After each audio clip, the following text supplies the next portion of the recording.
Hello everyone. आज के इस वीडियो में बताने वाला हूँ आप लोगों को कि what are the thing as a beginner you should know. तो कभी कभी क्या होता है कि जब हम प्रोजेक्ट स्टार्ट करते हैं या फिर कोई ट्यूटोरियल फॉलो करते हैं तब हमें पता नहीं होता कि कौन से टॉपिक हमें आने चाहिए या नहीं आने चाहिए। तो जैसे मिडिल ऑफ द प्रोजेक्ट हमें पता लगता है कि यार ये टॉपिक तो मुझे आता नहीं है, या फिर ये क्या पढ़ा रहे हैं, लाइक आप इतना अच्छे से समझ नहीं पाते हो उसको। तो ये वीडियो आपके लिए जिसमें मैं आपको अच्छे से एक्सप्लेन करूँगा कि कौन कौन से topic at least as a beginner आपको आने चाहिए before starting any serious project और कोई ट्यूटोरियल फॉलो करने से पहले। क्योंकि अगर आप बिना प्रिपरेशन के लाइक बेसिक टॉपिक भी आपको अगर नहीं आएंगे तो आप फालतू में अपना टाइम वेस्ट करोगे and middle of the tutorial आप उसको लाइक अनफिनिश छोड़ दोगे या फिर प्रोजेक्ट को ढंग से पूरा कंप्लीट नहीं कर पाओगे और अच्छे से आपको अंडरस्टैंडिंग नहीं हो पाएगी कि ये पर्टिकुलर चीज़ क्यों हो रही है। बट अगर आपको बेसिक क्लियर होंगे और आपको अच्छे से टॉपिक्स आएंगे तो आप उसको अच्छे से फॉलो कर पाओगे एंड होपफुली उस प्रोजेक्ट को पूरा कंप्लीट कर पाओगे एंड अच्छे से आपकी अंडरस्टैंडिंग भी अच्छी होगी और आपको पर्टिकुलर टॉपिक अच्छे से समझ में भी आएगा। तो let's discuss the what are the topic as beginner you should no.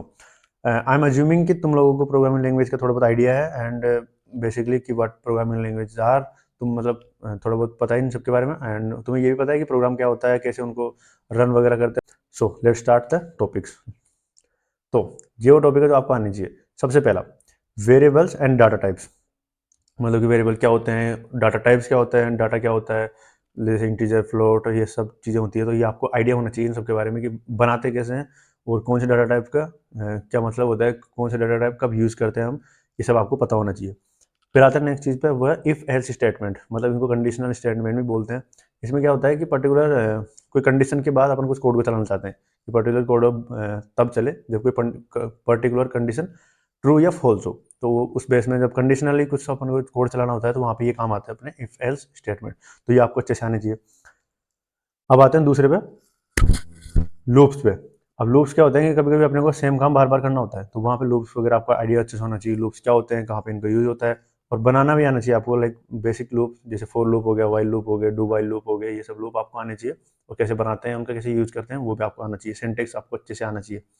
ये हो गया। अब आते हैं फंक्शन पे। अब देखो फंक्शन कैसे बनाते हैं, उनका यूज कैसे करते हैं, कॉल कैसे करते हैं, वैल्यूज कैसे पास करते हैं उनके अंदर, ये बेसिक आइडिया आपको फंक्शन के बारे में होना चाहिए, कैसे काम करते हैं। आप इन सब के बारे में वीडियोज मैंने बना दिए हैं तो आप खुद मेरे यूट्यूब चैनल पर जाकर आप चेकआउट कर सकते हो इन सबको। पर अगर आप कहीं और से भी आपको चेकआउट करना है तो आप आराम से उसको पढ़ सकते हो। तो बेसिकली आपको फंक्शन बनाने आना चाहिए कि बनाते कैसे, फिर आर्ग्यूमेंट कैसे पास करते हैं, उनका यूज कैसे करते हैं, कॉल कैसे करते हैं उनको, और कैसे फंक्शन बेसिक काम करते हैं, ये आपको आइडिया होना चाहिए। अब ये सब हो गया आपको बेसिक प्रोग्रामिंग के। उसके बाद आते हैं अपन डाटा स्ट्रक्चर्स पे कि डाटा को स्टोर करने का तरीका। जैसे अभी आप पढ़ोगे ना, वेरिएबल्स के अंदर डाटा स्टोर करने का काम आता है, बट अपने को मल्टीपल डाटा स्टोर करना, बहुत सारा डाटा होता है वो स्टोर करना होता है। तो वहाँ कहाँ पे कराते हैं, कैसे कराते हैं, उनके लिए होता है डाटा स्ट्रक्चर कि डाटा को एक स्ट्रक्चर्ड फॉर्म में स्टोर कराने के लिए काम आते हैं। तो वो है, अभी पाइथन के अंदर अगर बात करूँ तो मैं लिस्ट होते हैं, डिक्शनरी होती है, टपल्स होते हैं, सेट होते हैं। तो ये सब चीज़ें आपको पाइथन के अंदर अच्छे से आपको पता होनी चाहिए कि लिस्ट कैसे बनाते हैं, कैसे उनका यूज करते हैं, कैसे बेसिक ऑपरेशन जैसे कि उसमें वैल्यू ऐड करना, निकालना, करेक्ट ऑपरेशन बेसिकली आपको आने चाहिए। इन पे कैसे परफॉर्म करते हैं, डिक्शनरी कैसे बनाते हैं, इनका यूज केस क्या है, बेसिक आपको इनकी अंडरस्टैंडिंग होनी चाहिए। ओके, तो ये सब होने के बाद में आप एक बिगिनर लेवल पे आप रेडी हो कि आपको प्रोग्रामिंग के जो कॉन्सेप्ट जो प्रोग्राम में यूज होते हैं अपन बनाते हैं वो आपको अच्छे से अब तक यहाँ तक आपको आ जाएंगे।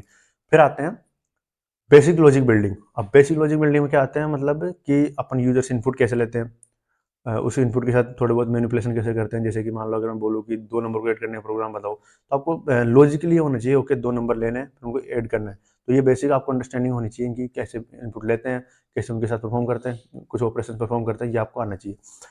अब ये उसके अलावा आपको एटलीस्ट 30 से 40 प्रॉब्लम मतलब आपको सोल्व करनी चाहिए।